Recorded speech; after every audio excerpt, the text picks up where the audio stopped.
International leagues. आज हम बात करेंगे इजराइल में हो रही भारी प्रोटेस्ट की, ऐसी प्रोटेस्ट जिससे हो सकता है इजराइल में गृह युद्ध ही छिड़ जाए।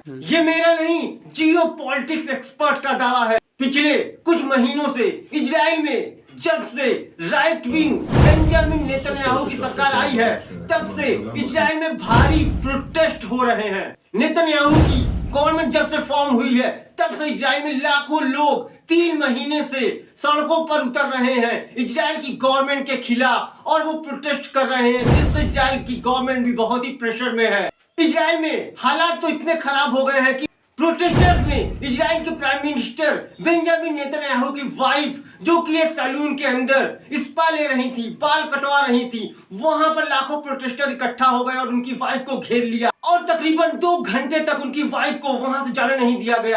इजराइल में इजराइल के प्राइम मिनिस्टर की वाइफ सारा को छुड़ाने के लिए इजरायली मिलिट्री को भी बुलाना पड़ गया।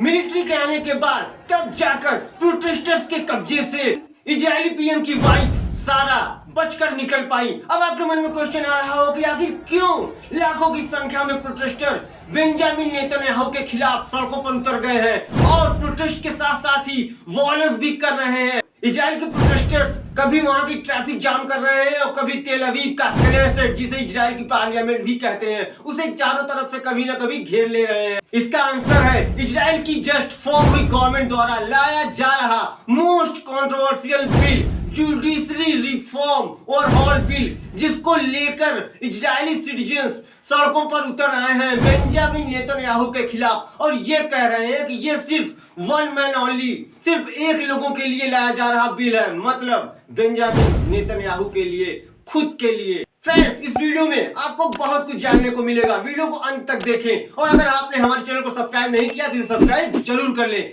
चलिए शुरू करते हैं वीडियो।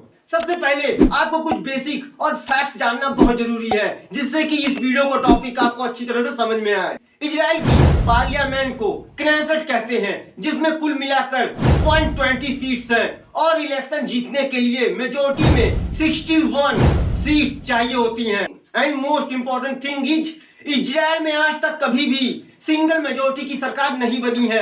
जब से इजराइल का फॉर्मेशन हुआ है 1948 से, तब से इजराइल में लगातार जो भी सरकार बनी है, कोalition की ही सरकार बनी है इजराइल में। और इजराइल में 4 बार प्राइम मिनिस्टर रहे बेंजामिन नेतन्याहू, 5वीं बार दिसंबर 2020 में चुनाव जीतकर फिर से सत्ता में वापस आए हैं, और ये उनकी 5वीं जीत है। बेंजामिन नेतन्याहू राइट विंग के हैं और लिकुड पार्टी के हैं, और बेंजामिन नेतन्याहू के ऊपर बहुत से करप्शन और दूसरे चार्जेस भी है, और वो अभी भी अंडर ट्रायल हैं। मतलब इजरायली कोर्ट में बेंजामिन नेतन्याहू के खिलाफ करप्शन और बहुत ही चार्जेस लगे हुए हैं, जो इजरायली कोर्ट में अभी भी अंडर ट्रायल हैं। बेंजामिन नेतन्याहू पर आरोप है कि वो बिजनेसमैन से पैसे लेकर उनके फेवर में फैसला देते हैं, उनको फेवर करते हैं, उनसे बेनिफिट लेते हैं। इजराइल के प्राइम मिनिस्टर बेंजामिन नेतन्याहू पर आगे आरोप है कि उन्होंने बहुत ही महंगे गिफ्ट लिए हैं, महंगी घड़ियां, महंगे purse, expensive watches, cigar, champagne, luxury brands के क्लॉथ लेने के आरोप है एज ए गिफ्ट। और अगर ये सारे आरोप बेंजामिन नेतन्याहू पर पाए जाते हैं, अगर बेंजामिन दोषी पाए जाते हैं, तो उन्हें इजराइल में जेल जाना भी पड़ सकता है। अब आते हैं प्रोटेस्ट पर। पिछले 8-10 हफ्तों से हर सैटरडे को इजराइल की सड़कों पर, इजराइल की कैपिटल तेल अवीव और वहां के और सारे शहरों में लाखों की संख्या में प्रोटेस्टर बेंजामिन नेतन्याहू के खिलाफ और इनके लाए जा रहे जुडिशरी रिफॉर्म और हॉल लॉ के खिलाफ सड़कों पर उतर जा रहे हैं, और सड़कों पर उतरकर ट्रैफिक जाम करना, वॉयलेंस करना, आगजनी करना, अब ये हर सैटरडे को इजराइल में आम बात हो गई है। एक एस्टीमेट के अकॉर्डिंग इजराइल में तेल अवीव में एक हफ्ते के अंदर 1,60,000 लोग इजराइल गवर्नमेंट के खिलाफ इजराइल की कैपिटल तेल अवीव में प्रोटेस्ट कर चुके हैं, और ये प्रोटेस्ट इजराइल के तेल अवीव में, इजराइल की कैपिटल में ही न होकर इजराइल के और सारे शहरों में फैल चुका है, और लाखों लोग इजराइल की गवर्नमेंट के खिलाफ प्रोटेस्ट कर रहे हैं। इन सारी प्रोटेस्ट की असली वजह इजरायली गवर्नमेंट द्वारा लाया जा रहा बिल, जुडिशरी रिफॉर्म बिल है, जो इजराइल की क्नेसेट में वोटिंग के बाद पास होने भी वाला है।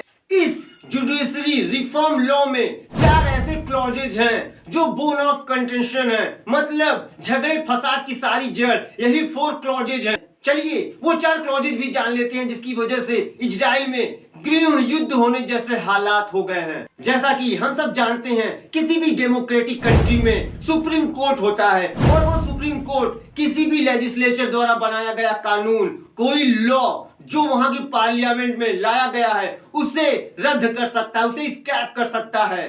पर जुडिशरी रिफॉर्म बिल जो लाया जा रहा है उसके तहत इजरायली पार्लियामेंट का कोई भी मेंबर, कोई भी मिनिस्टर सुप्रीम कोर्ट द्वारा दिए गए किसी भी ऑर्डर को चेंज कर सकता है। मतलब इजरायली गवर्नमेंट के खिलाफ कोई भी ऑर्डर अगर वहां की सुप्रीम कोर्ट पास करती है उनके मिनिस्टर्स के खिलाफ या पार्टी कोलिशन में जितने भी मेंबर्स या मिनिस्टर्स हैं, तो उन ऑर्डर्स को भी अब इस लॉ जिसे जुडिशरी रिफॉर्म बिल के तहत लाया जा रहा है, मतलब इजराइल की सुप्रीम कोर्ट ने अगर क्नेसेट के किसी मेंबर्स जो गवर्नमेंट में हैं उनके खिलाफ कोई फैसला सुनाया, उनके खिलाफ कोई कार्रवाई की और उनके खिलाफ कुछ भी ऐसा किया जो सत्ता में गवर्नमेंट है उनको अच्छा नहीं लगा, तो वो सुप्रीम कोर्ट के फैसले को बदल सकती है इस जुडिशरी रिफॉर्म लॉ के आने के बाद।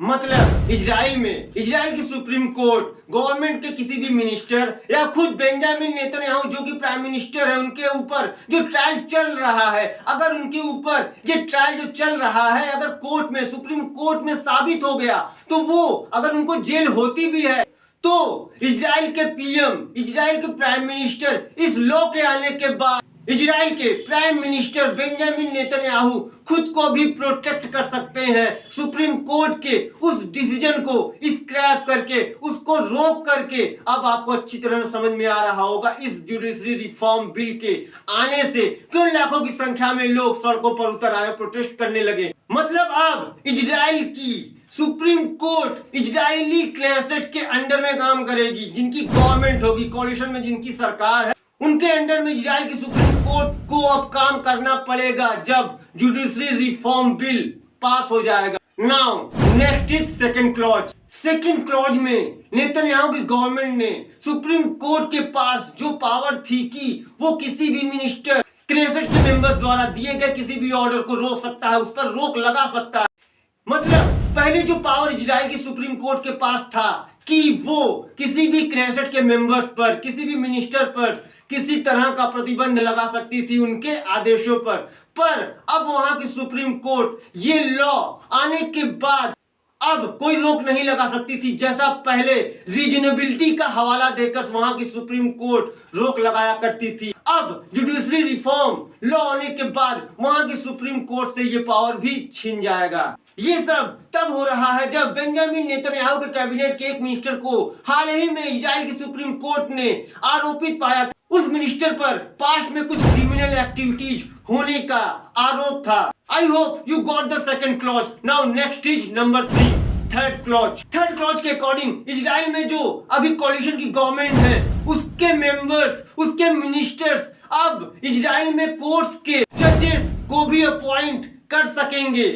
मतलब इजराइल की सुप्रीम कोर्ट और अदर्स कोर्ट में जो भी नियुक्तियां जजों की होती है वो अब एक्सपर्ट लॉ मेकर न करके वहां क्नेसेट की जिनकी सरकार है, वहां की गवर्नमेंट के मिनिस्टर, इजराइल के सुप्रीम कोर्ट और अदर्स कोर्ट की जजों की नियुक्तियां अब क्नेसेट के पार्लियामेंट के मेंबर्स करेंगे। अब जब इजराइल में राइट विंग की सरकार है और जब ये राइट विंग किसी भी जजेस को, कोई भी जज कहीं का भी हो, किसी भी कोर्ट में अगर नियुक्त करेंगे तो हो सकता है राइट विंग की गवर्नमेंट राइट विंग का ही जज अपॉइंट करे सुप्रीम कोर्ट में और वहां की अदर्स कोर्ट में, और उसके बाद जो फैसला आए वो इन्हीं राइट विंग गवर्नमेंट के पक्ष में, इन्हीं के फेवर में आए। इससे सबसे ज्यादा बेनिफिट किसको होगा? इजराइल की करंट कोalition की गवर्नमेंट को ही होगा, जिसके तहत वहां की इजराइल की जनता भड़क गई। अब आते हैं फोर्थ क्लॉज पर।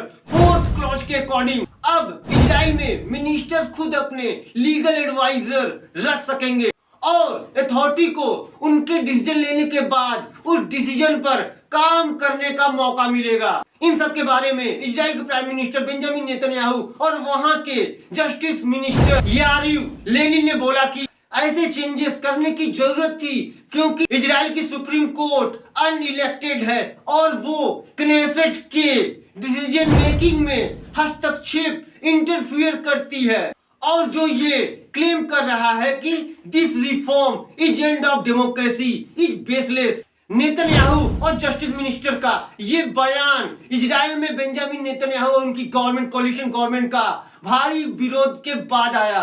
कुल मिलाकर नेतन्याहू के ऊपर करप्शन के चार्जेस हैं और तो और उनके ऊपर दूसरे सारे चार्जेस भी हैं जो अभी भी अंडर इन्वेस्टिगेशन है।